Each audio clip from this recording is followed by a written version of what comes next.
Welcome everyone. Let's talk today about how to bring back your fun and passion back into your teams. If you ask me at a birthday party what I'm doing, I will answer right away that I'm doing the most inspiring and innovating job of the world. Okay, but what do you actually do? Well, I'm a software developer. Silence. Really? So you code all day long? Yes. That's inspiring? Yes, coding is inspiring. That's true, but not only the coding part, also the people I work with and the tools that I'm using. Whatever that tool might be, I really like to dive into it and discover how it has been built and what the idea was behind it. And the people I work with, no matter what their skill set are, no matter how experienced they are, I love the engaging discussions. Then it becomes silence and I need to stop talking about my job. As a consultant, I come into various companies and organizations where this is not the case. They hire me to help them out with a technical challenge, which most of the time is not so much of a challenge. But sometimes the challenge is more in getting the team into that technology, into that new way of working. And when I ask them around how it is going, I get some remarks that are most often the same. Yeah, well, the deadline is too ambitious that we got. We're not going to make it. Management says we're autonomous teams, but we're not, absolutely not. We have way too many meetings that prevents us from working, and the code I'm working on, it works on my machine, but as soon as I deploy it to the integration environment, it fails. And of course, the code maze has been written by somebody else, and it is a mess. Fine. Who recognize those complaints or frustrations? Yeah, it's very common somehow. Let's turn it around, because I don't like to work in an environment that's like this. It's energy draining, so just stop with it. Deadlines are set not to be met. I never made a deadline in my entire career. However, it always helped me to prioritize. So I don't care about deadlines, and I try to bring that to the team. I only use them to prioritize the work I'm working on. I like teams that feel empowered. So yes, each and every team I worked with actually was autonomous, but they didn't experience it like that. So we had to bring back the empowerment feeling. And let's say that a code base that's a mess. Yes, of course it is. They all end up to be a mess. We saw a lot of talks about this. But let's just enjoying coding again on that messy code base and craft it to a better suiting solution that we're working on right now. And yeah, we can make environments work. That's all fine. So why are we talking about this today? Why I am talking about this today? I'm Paulien van Alst. I'm working for Open Value as a Java developer, Kotlin developer.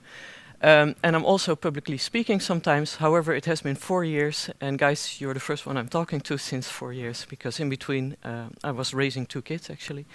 So I'm sorry. Also because I'm just before your lunch. So sorry if I'm a bit nervous. Next to that, I'm also organizing the Java user group North in Groningen and Leeuwarden. Thank you, Johan. we are the most active JUG of the Netherlands, as we are holding a session every month. If you want to know more about it, connect with me after the talk or with Johan, which is sitting over here. And as I just said, I'm living up north with my 2 kids, boyfriend and a dog. We are rebuilding our farm and try to maintain a huge garden. So this also takes time. So first of all, when you end up in a team where the energy is draining and very low, you should bring back some fun, and it starts with positivity. We are working with some tools to guard us from make mistakes. But make mistakes is not a problem. It's not a problem at all. Actually, we should learn about our mistakes, and the challenge is how we fix it. But when we try to implement a new code change,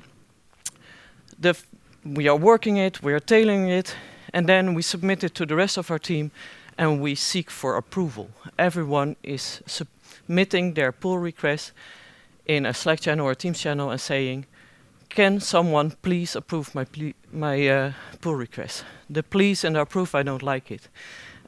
It's actually more not about approving, but it's about reviewing. And when someone submits a pull request in a team, and I am in charge of reviewing it, of course I will look for everything that can go wrong and everything that is not compliant to the conventions we've set. But if I'm only going to put remarks based on what can be improved, there will be a very negative vibe in that pull request. And everyone will ask next time to please approve it. Don't look at it, just approve it. And don't give all those improvement points, because we just want to go to production. That's all fine. Pull requests are awesome. And they should be a bit nicer to put in there. So I also try, when I'm in such a team, to also look for whatever has been well done in a pull request. What is holding you back in putting just a compliment into your pull request? Don't overdo it though, because then it will mess the point. But if something is good, putting up some useful logging can be very nice. Just mention it to your colleague, put it in out in the open, and it will actually help everyone to see that it was good. Also, we are working remotely a lot, and as we are organizing retrospectives, we are sometimes holding back compliments to our teammates or to other teams for the moment of a demo or retrospectives. But it's much nicer to receive a compliment right on the spot. So just do it whenever you can do. And I worked at a company actually where we had in Slack a kudos channel, where we can just reward kudos to anyone in the company or any team. And that was really nice, because we could actually also reward other teams that were helping us out. And the vibe coming up from the channel was positive and gave us some energy as well. Then again, the retrospectives that we are organizing every sprint are very, very valuable, and you should always do them in person, not remotely. But there's one slight challenge in there, that we always organize the feedback that we have on our own sprints into 4 categories. What went well, what we learned, what we could improve, and what was holding us back. If you're working in a tough environment, where things are difficult to change, where teams doesn't feel empowered, those retrospectives can be energy draining, because it's hard to fix something in 2 weeks. So each and every retrospective, you will have the same points coming up over and over again. So it's good to set some rules there, not to be nagging each and every time on the same things, because it's energy draining and everyone will walk away with a low energy. And sometimes it's good not to hold such a retrospective, but just held a retrospective where everyone is only allowed to mention what they're grateful for. Or give each other again a compliment and value each other for what they are doing. And stop it right here. Don't talk about improvements. Don't talk about what was holding you back. We all know it. We're all complaining about it. I know our industry, we're always complaining. So we don't need to do that in the retrospective each and every time. Try to break with that. It doesn't need to be all about rainbows and unicorns, but it can help you guys to get back a bit of a positivity and energy in the team. Also try to engage with your team in another way. Go outside of the building for a lunch walk. So your mind and your body is leaving the building, leaving the frustrations behind, and you can talk about something else with your teammates. Who of you love board games? I'm expecting a lot of raise of hands. If it's raining and you don't want to go for a lunch walk, engage with a board game. Ticket to Ride is maybe a bit too long to set up and to play, but there are small board games that you can play, and that will just introduce some fun. And this is my favorite one. I like December, not so much about Christmas, but about Advent of Code. Nowadays it's only 12 days, but that's fine. That's a fine fit, because after those 12 days of December, nobody is working anyways. Everyone is gone on holiday. Participate with it, make a leaderboard into your team or department, call into the stand-up 5 minutes earlier and discuss about the challenge. You will discover that you have colleagues that are working with different programming languages that you do every day. You will connect with your team about different topics about programming, and you will see that lots of people actually really enjoy coding. And please do not fix what's out of your control. Just stick to the circle or sphere of influence you're in. Accept all the rest and try to fix what you can. And that's already a nice way to do, because lots of companies is a huge chess game of politics to make a change happen. But at the start, you shouldn't start to fix the world, just start to fix what you are working on. It's very less frustrating. Then, I'm passionate about my job, and lots of people actually are as well. They have chosen their job with a reason, and maybe they just need to find it back. So if you want your team to be passionate, lead by example. I used to be a rugby player, and in a rugby team, the captain has a very important position in the field. But we have more captains. We also have a captain in the scrum.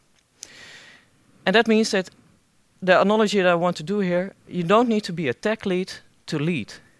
You don't need to be a scrum master to lead. You can also lead by just showing a different kind of attitude, by showing a different kind of culture, and people will follow away. If negativity can spread, positivity can as well. Bring back focus as well. Teams that are working on scattered topics are all over the place in their heads. And everyone, if we're talking about deadlines, everyone can set up a planning, set up small milestones, celebrate those milestones, bake a cake, I don't know, give a demo, celebrate your small milestones and be happy with it. And break with people that are working on all those scattered islands in your team and bring back the common goals so you guys can look forward to. Embrace our craft. Our craft is not to work with the newest technologies here and today. Our craft is to make something amazing out of the tools that we are given. So don't get frustrated if you're working on Java 11. I do all the time. But still, don't do it, because you can write amazing code. We did it back then, we can do it now. Organize knowledge sharing sessions. I love to share what I know. So I organize knowledge sharing sessions on department levels or maybe higher. But I also share about what I don't know yet. If we're talking about circle of influence, you can expand it if you're facing a bug, if you're facing a challenge, by sharing that challenge at the department level or higher. And see who you can connect to solve that challenge. And then your circle of influence has expanded and you can change. Talking about not working environments, you can try to solve that by doing so, to put it out in the open. And actually, if you are telling that you don't know something, you're also creating a safe environment to work with. It's also important to share your mistakes. It's a very good practice, don't get me wrong, to make a post-mortem and put it all on Confluence or whatever documentation system you're working with. That's a very good practice after a production incident. But you should not stick to that. You should also give a presentation on what went wrong, how you investigated it, and how you fixed it. Why? Because people will learn from it, but also people will see that mistakes were there. Don't hide your mistakes. We can all learn from it, and it's okay, you create a safe environment. It's really fun and passionate to work in this field. And if you manage with very small low-hanging fruits to bring back those elements, together with the tools we're working with, you can create teams with smooth deliveries, bug-free environments maybe, or less bugs, clear goals, and eventually fruitful brainstorming. We do have an awesome job, no matter what people are telling. Enjoy your day, and please rate my talk, or follow me on the socials. And if you guys have any questions, I'm standing between you and lunch, but I still have 30 seconds left. Thank you.